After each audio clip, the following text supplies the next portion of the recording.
Tonight, Dr. Christian's back in the fat fatherland, witnessing the shocking reality of life in America's fattest city. The heaviest patient I've lifted is 765 pounds.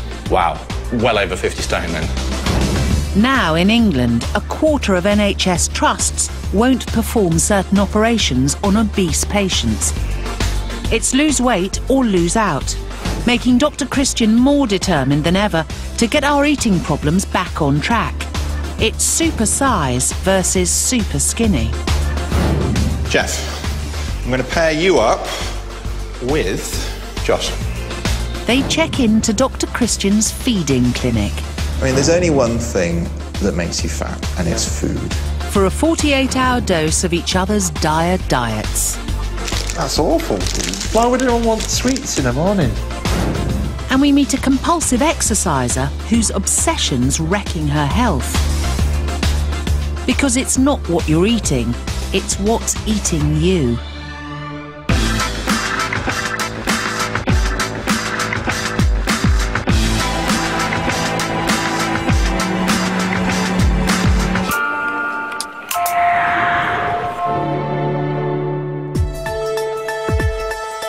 Over the past 30 years, obesity rates have trebled in the UK, with almost half of all men and a third of all women overweight. And if the US is anything to go by, it's a trend which is set to get worse. That's why Dr. Christian has gone stateside, on a mission to find out if he can stem the tide. With a third of the adult population here in Evansville having a BMI of 30 or above, I'm here to find out exactly how this has become America's fattest city, and I hope pick up some lessons to stop what's happening here from happening to us back home. At the Deaconess Hospital in Evansville, he's already seen some of the worst cases, and the staff are feeling the strain. Most hospitals are having to make adjustments for an increasingly overweight population, and here in the Deaconess it's no exception. In fact, they've taken on a team of 6 burly guys to lift their overweight, obese and morbidly obese patients in and out of bed.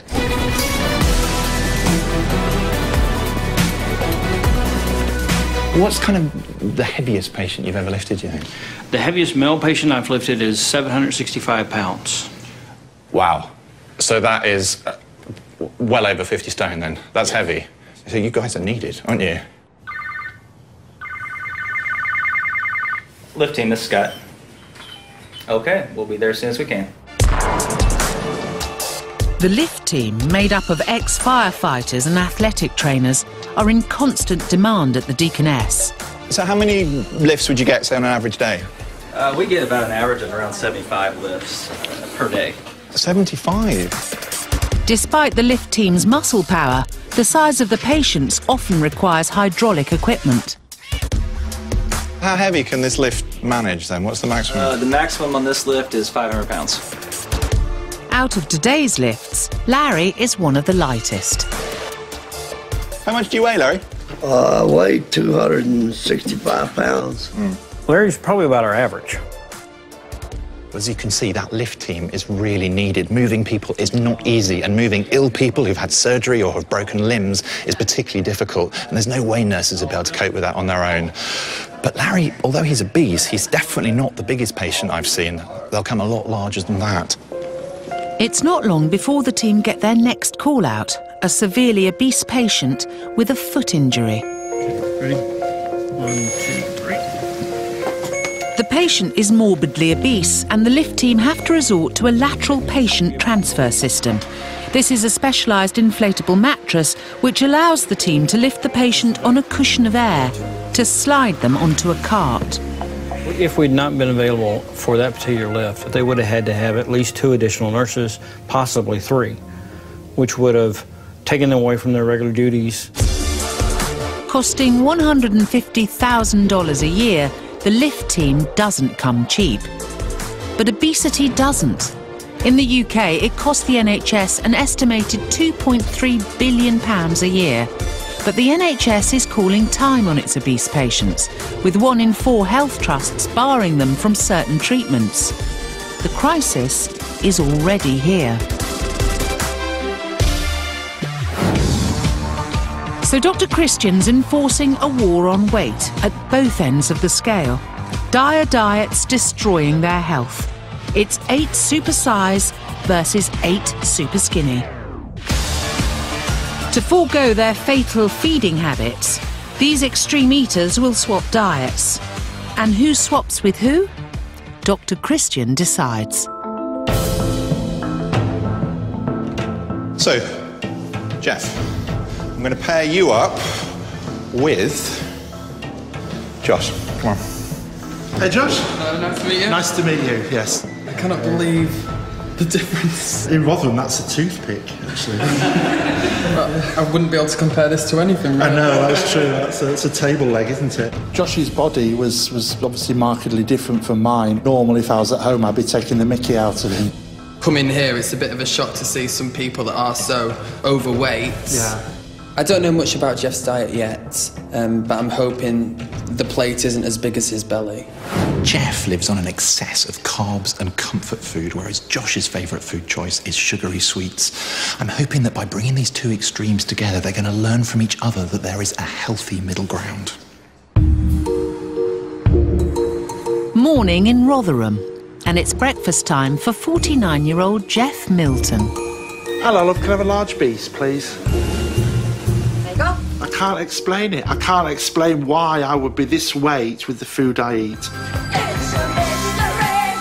Oh, it's a mystery. I view it as quite a healthy diet, to be honest. Nothing, not too excessive. It's a mystery. But the scales disagree, and Geoff weighs in at a mighty 30 stone 12 pounds.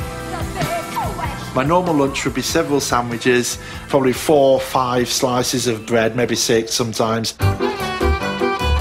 Geoff loves a loaf, and it doesn't stop at lunch. If there's a period where I'm having to wait for a meal, I'll have just something just to keep me going. But nothing too great, maybe just, a small sandwich. I don't think it is a lot of bread. I think it's just a lot of everything. Because not even a portion of fish, chips and mushy peas is enough to appease Geoff. We'd order the fish and chips or whatever it is, and then I'd get an extra open small sausage, just have that as munching in the car. If I was a bit peckish and I couldn't really wait till we got home. Geoff, however, hasn't always been this big. There's been 2 periods when I've lost a lot of weight. In the 1980s, I lost 10 stone. I went from 25 stone down to 15 stone. And recently, I went down from about 35 stone to about 25 stone, 24 stone. But Geoff's 10 stone weight loss was short-lived. Last year, Geoff got made redundant. And if losing his job wasn't stressful enough, his wife, Joanne, fell ill. About 18 months ago, I got diagnosed with having a brain tumour. I had the operation, and then he fell ill himself. The stress and the upset of it built up, and I ended up in hospital. I'd got a heart murmur. Geoff's heart scare and redundancy meant suddenly he was homebound. When I found myself stuck at home for months on end, I went down the path of putting weight on again. I think Geoff's a comfort eater, and I thought, oh, well, I'll have another slice of bread. I'm really suffering. My knees are killing me all the time now. I don't think they're really designed to have 30-odd stone bearing down on them. I need to lose this weight. But a lot of friends I know who are a lot smaller than me, who have never had a weight issue, eat twice what I eat. I really don't understand the size that I am. Geoff may be in denial, but super skinny Josh Bryson understands exactly why he's the size he is. Come fly with me, let's fly away. Because this Blackpool cabaret singer may be hungry for fame, but at just 9 stone 10 pounds, he's not so hungry for food. Food bores me. I wish that we could get up in the morning and be able to live without food. Okay, this is my fridge. As you can see, there's not much in there. I'd get up in the morning, have a coffee. I'd then move on to lunch, which I'd generally skip. And then my evening meal would consist of some snacks from a vending machine. Sugar. Josh may skip meals, but he makes up for it in sweets. Sugar is my life. I always need sugar in my diet to keep my energy levels going, and it's just a vicious circle of unhealthy foods, and then once your energy levels drop down, I'm back there eating unhealthy foods again, because it's the only way of escaping the lack of energy that I have. If Josh could have his very own vending machine full of crisps and chocolate, he would. Candy may be convenient, but this crutch is doing nothing for Josh's confidence. I hate my body. I don't like anything about it, really. I've got a pigeon chest, I've got chicken legs. The way he looks does get to him. He is paranoid about it. There's a lot of people that come up to me and say, oh, you're so skinny, or we need to put some pounds on you. They think it's easy for a skinny person to put weight on, but I think it's a lot harder than even losing weight. 21 stone between them, these two men are battling food demons at opposite ends of the scale.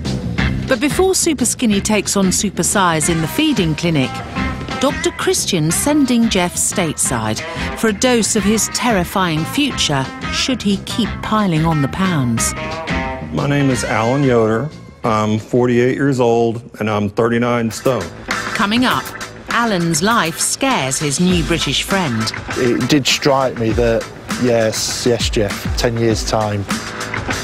The diet swap kicks off.